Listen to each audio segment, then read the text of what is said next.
ඔන්න ඉතින් අපි පානුම බස් එකට නැග්ගා රෑ 7ට විතර. ඉතින් කොළඹින් පිටත් වුණා. ඉතින් මේ ඉන්නේ අපි ඔකන්ද දේවාලයේ අසල. ඉතින් අපි අද පාදයාත්‍රා 2026 පළවෙනි කොටස තමයි ඔයාලට මේ ගෙන ඉන්නේ.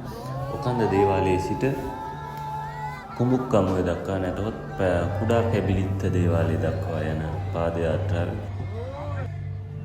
කිලෝමීටර් 22ක පමණ දුරක් තියෙනවා අපිට මේ පාදයාත්‍රාවේ වෙදෙන්නේ. ඉතින් පළවෙනි දවසේ ඉතින් අපි ආව මේ ගල උඩ තියෙන දේවාලයත් වැඳ පුදාගෙන ඔකන්ද දේවාලයත් වැඳ පුදාගෙන අපි දැන් යනවා කුමන වනෝද්‍යානයේ ගේට්ටුව අසලට. ඉතින් අද තමයි ගේට්ටුව ඕපන් වෙන දවස ජූලි 10. ඉතින් මෙතන අපිට මුලින්ම දන්සලක් හම්බුණා. මේ කිරිවෙහෙර විහාරාධිපතිත් හිටිය එතන. ඉතින් සුබ් දන්සලක් තමයි අපිට හම්බුනේ මුලින්ම.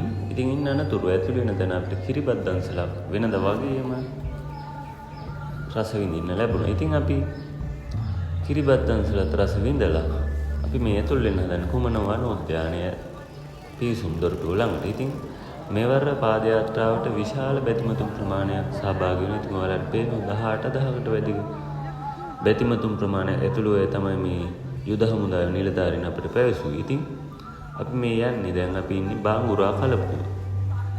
ඉතින් අපිට මුලින්ම හම්බ වෙන්නේ යෝධලිප, ඊළඟට බාංගුරා කලපුව, තුම්මුල්ල, ඒ වගේම කුමන බර්ඩ් වොචින් හට් එක, ඊට පස්සේ කුමන ගම්මානේ. ඉන්න අනතුරුව තමයි කුඹුක්කම්මුව හරහා අපි ගමන් කරන්නේ කුඩා කැබිලිත්ත දේවාලය දක්වා. ඉතින් අපි දැන් ඉන්නේ මේ බාංගුරා කලපුව. ඉතින් අපි සියඹලා ටිකකුත් කඩාගෙන මහන්සි යන්නත් එක සියඹලාත් කකා ගමන ආරම්භ කළා මේ පාදයාත්‍රා 2026. ඉතින් අපේ 4 වෙනි පාදයාත්‍රා ගමන.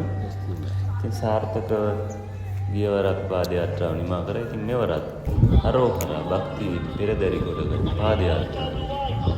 මේ අපි ඉන්නේ දැන් තුම්මුල්ල බංගලෝ එක කිට්ටු.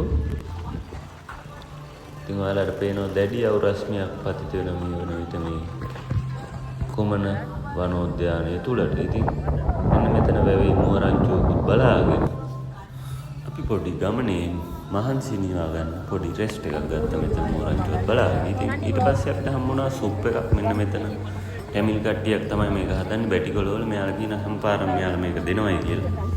ඉතින් ඒකත් අපි රස විඳලා හරිම රසයි. මේ මහන්සි යන්නත් එක්ක මාරම අමෘතයක්. ඒක ඉතින් ඔයාලට පේනවා මේ වැලි කන්දේ මෙතනින් එහාට මුහුද තමයි තියෙන පානම බීච් එකේ. ඉතින් ඉන්න අනතුරු අපි ඉතින් ඔන්න අපි ඊළඟට හම්බ වෙනවා කුමන බර්ඩ් වොචින් හට් එක. ඉතින් මෙතනත් දන්සලක් දුන්න බෙලිම. ඉතින් ඒ වගේම මෙතන සත්තු බලන්නත් පුළුවන්. මෙතන කුළු හරකෙක් අපිට දක ගන්න ලැබුණා. ඒ වගේම අලියෙකුත් දක ගන්න ලැබුණා. ඉතින් ඉන්න අනතුරු අපිට හම්බ වෙන කුමන ගම්මානේ ඉන්න අනතුරු තමයි